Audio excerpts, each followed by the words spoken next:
Hi guys, it's album review time. We've got Black Sights and The Promised Land.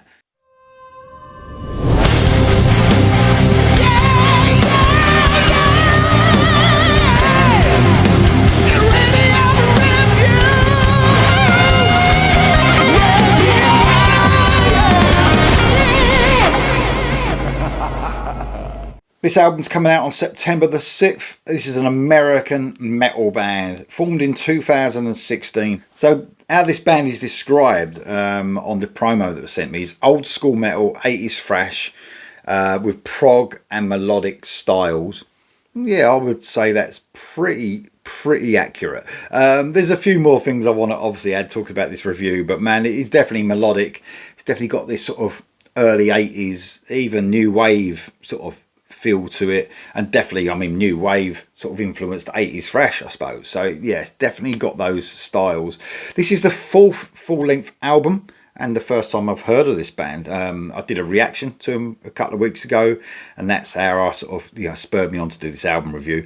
The last album was called Untrue. This album is 7 tracks, nearly 50 minutes long though. There's some great epic tracks on this album as well. Sort of, we might get 7 tracks, but it's definitely full up with great tracks and epic moments. So just a quote from the frontman Mark Sugar, who's a vocalist and guitarist. He said, "This is familiar, this album, but expands ideas the band pursues from the beginning, and also a lot of new ideas. It's a diverse record, ambitious and complex." Well, yeah, man, I mean, I would say that. I mean, sometimes complex can put people off because they think it might be too proggy and not groove laden enough. Not the case here. I never felt like that. I always felt like, yeah, it was complex because there's loads of different sort of textures throughout this album, but every song I could get into from first listen. Loads of groove to the riffs and loads of big choruses. So there's not, all you melodic heavy rock fans like me and metal fans are going to love this album, but it definitely does give me something a little bit different for my listening pleasure this year, and different and brilliant at the same time.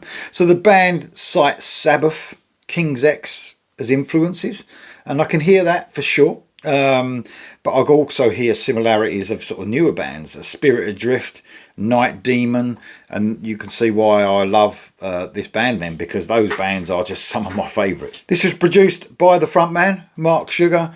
And man, what a production it is. It's also mixed by Noam Wallenberg. So the production, the mix across this album is outstanding. One really noticeable thing is I love the drum sound across this album. I mean, everything sounds perfect, but I do love a good drum sound, and it's nice and high in the mix. You can hear every single drum across that kit. You almost like that, feel like you're there. You can hear it. It's really snappy, this production. It's really crunchy, just how a great metal production should be.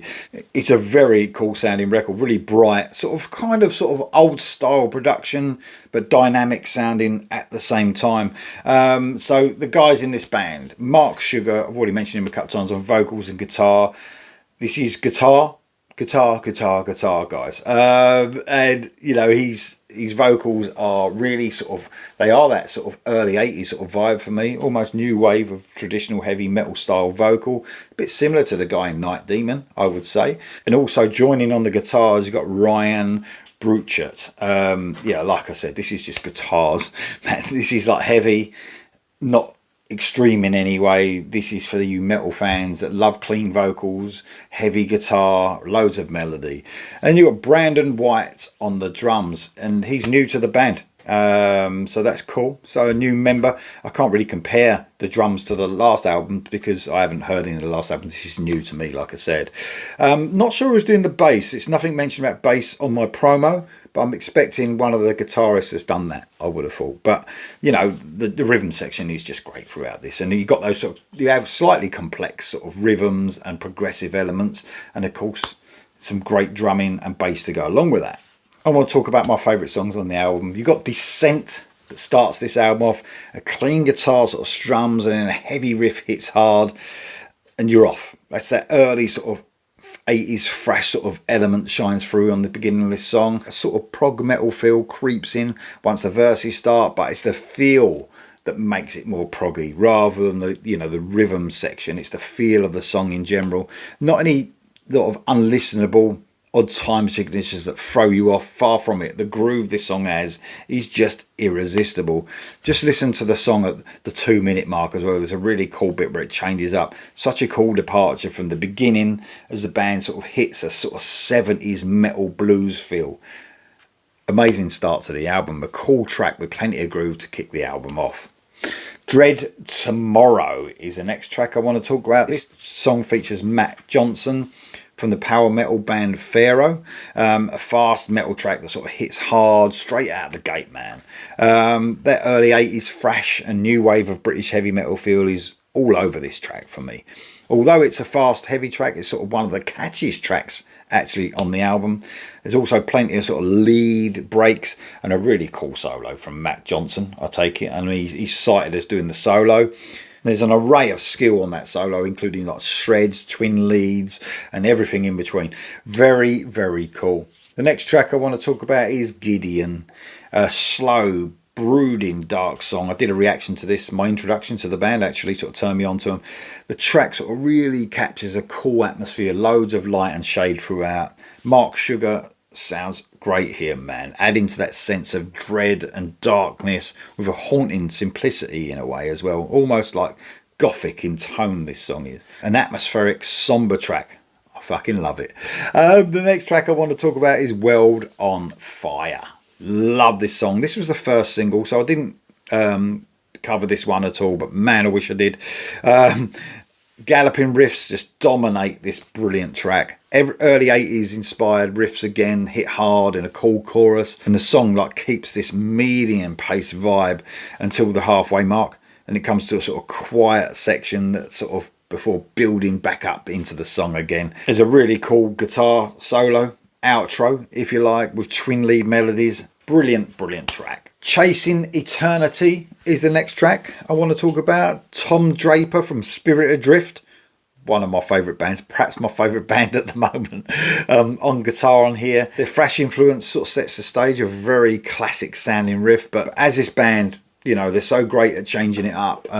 They sort of go into a different direction with a classic new wave of British heavy metal chorus. One of the more straightforward metal songs on the album, I would say. After an excellent solo by Tom Draper, we hit a doomy section, which is very, very fucking cool. Then we move on to Promised Land.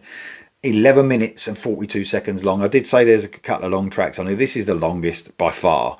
And well, this does exactly what, you know, by the time you get to this song and you've heard the rest of the songs from this band, this does exactly what an epic near 12-minute song would do, what you would expect them to do. Loads of twists and turns throughout, dark, somber and doomy start with a cool riff like breaking it up. The first of many great solo sections hits about the 3-minute mark. The song covers so much, man, and then, like I said, there's loads of different sections to this song, and every section is brilliant in its own right, and as epic tracks do, this is definitely a grower. I mean, you can hear it. I've heard it 2 or 3 times now, and you can feel it growing, the melodies coming through. There's a really cool sort of short acoustic parts as well. Many guitar solos, chugging sections, a bit of a guitar fan song for sure. And the song always keeps your interest, man. You know, like long songs should do. And it's sort of something to admire. Every part of this song. The song sort of covers all angles. Bit of a beautiful piano part as well at the 8-minute mark, almost giving me like a Savatage feel. An epic progressive track. And then we move on to the last track, which is Many Turn to Stone, and what a great track to end, as we got a sort of fantastic, almost Jake E. Lee style riff with some very cool fretboard trickery. This really reminds me of the brilliant sort of Night Demon band, this one, it really does, who also sort of explore that early 80s British metal sound as well. I love the introduction of the acoustic guitars on the 2/3 of the way in before returning to that excellent cool riff. It's my favourite riff on the album actually, and that's saying something. Great track, great album. So guys, Black Sight's The Promised Land. This is out on September the 6th. You're going to love this, guys. Really catchy stuff with slight progressive elements. Heavy, just how we like it. Let me know if you're going to get it in the comments below, and I'll see you soon.